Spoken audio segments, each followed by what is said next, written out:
All right, so today we're going to dive into one of history's biggest puzzles, drawing from Alan Kreider's incredible book, The Patient Ferment of the Early Church. And the puzzle is this: the totally improbable, almost explosive rise of early Christianity. So here's the big question we're tackling. For the first few hundred years, Christianity was this tiny, marginal group. They were often misunderstood and, at times, brutally persecuted. And yet, somehow, it didn't just hang on. It completely took off. So how in the world did that happen against every possible odds? Just to give you a sense of the scale we're talking about, get this number. A sociologist, Rodney Stark, he estimates that by the year 300 AD, there was something like 6 million Christians in the Roman Empire. Now, that's up from maybe just a few thousand a couple of centuries before. I mean, that's not just growth. That's an absolute explosion. And you have to ask, how? Okay, so when we ask how did they do it, the usual answers pop up. There must have been some kind of master plan, right? Some top-down evangelism strategy run by famous charismatic missionaries. But Alan Kreider? He says the historical evidence doesn't really back that up. He points to something way more subtle, something deeper, a really unique culture, a focus on lived-out character, and a process he calls patient ferment. All right, so to really get to the bottom of this mystery, we've got to break down the actual ingredients. What really made this movement so different, so magnetic? So let's jump into that first ingredient. And it's a word we all think we know, but the early Christians saw it in this totally different, super radical way: patience. You have to remember, in the Roman world, which was all about honor and power and aggression, this kind of patience was, well, it was just weird. This wasn't about being passive or a doormat, not at all. It was an active, principled choice to trust that God was really in control. And that meant they rejected violence, they rejected coercion, and they rejected that frantic need to control everything. And that just made them stand out like a sore thumb. And this quote from Cyprian, a church leader back then, just nails it. "We do not speak great things, but we live them." Their main message wasn't something they said, it was something they did. Their whole way of life, that was the argument. Okay, so if patience was their whole vibe, their posture, how did it actually spread? Well, that brings us to ingredient number 2, which Kreider calls ferment. Yeah, think about yeast in dough. You can't really see it happening minute by minute, right? And you definitely can't speed it up. It's this quiet, bubbling internal energy that just slowly transforms the whole thing.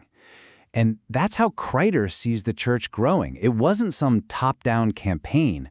It was this quiet, organic, person-to-person thing that just happened. So who was actually spreading this ferment? Well, it wasn't who you'd think. It wasn't the big-name apostles or the official leaders. For the most part, nope. The real agents of growth were ordinary people, just living their lives.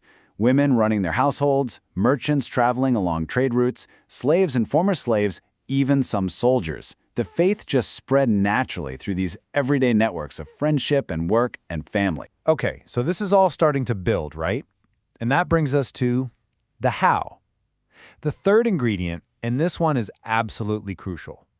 It's a sociological idea that Kreider uses called habitus. Okay, habitus. It's kind of a weird word, but think of it like cultural muscle memory. It's the set of reflexes and attitudes that you just absorb by being part of a group. It's not what you say you believe, it's how you reflexively act, how you're wired to behave because of the community you're in. For the early Christians, character was something that was caught more than it was taught. And the thing is, this wasn't some secret handshake. They lived this way right out in the open, and their pagan neighbors, they couldn't help but notice. They saw this group of people living by a completely different playbook, and this strange new way of life sparked some serious curiosity. People were just drawn in. They were intrigued. They wanted to know what on earth made these people tick. And this wasn't just theoretical stuff. This habitus showed up in really concrete and frankly shocking ways. I mean, think about it. When plagues swept through Roman cities and anyone with means fled for their lives, the Christians stayed. They stayed to care for the sick, including their pagan neighbors. They refused to go to the gladiatorial games, which were hugely popular. They shared what they had with the poor. They welcomed everybody, no matter their social status. And in a world that ran on revenge, they practiced forgiveness. So when you put all this together, the patience, this idea of ferment, this habitus, you realize that becoming a Christian was something totally different back then. It wasn't about just believing a new set of ideas. It was about a slow, deep process of becoming a new kind of person. You know, the process of actually joining the church? It was intense. It would start with someone just being drawn to the way these Christians lived. And that would lead to this long apprenticeship. We're talking 2, sometimes 3 years as a catechumen. This was basically a long-term training program for rewiring your entire character, learning this new habitus. And only after the community could see a real, tangible change in your behavior were you finally baptized and welcomed in. And this, right here, is really the core of Kreider's whole argument. The crazy growth of the early church?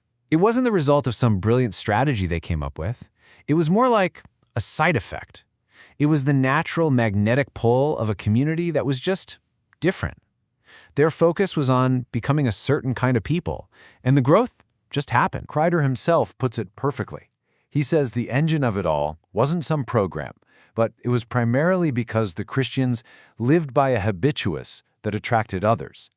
Their way of being was the message. And all this really leaves us with a pretty provocative question, especially for us today. You know, we live in a world that is obsessed with marketing, with growth hacks, with strategic plans. But maybe what this story from the early church is telling us is that the most powerful way to actually create change isn't through a better campaign, but through the patient, slow work of building a different kind of character, a different way of being.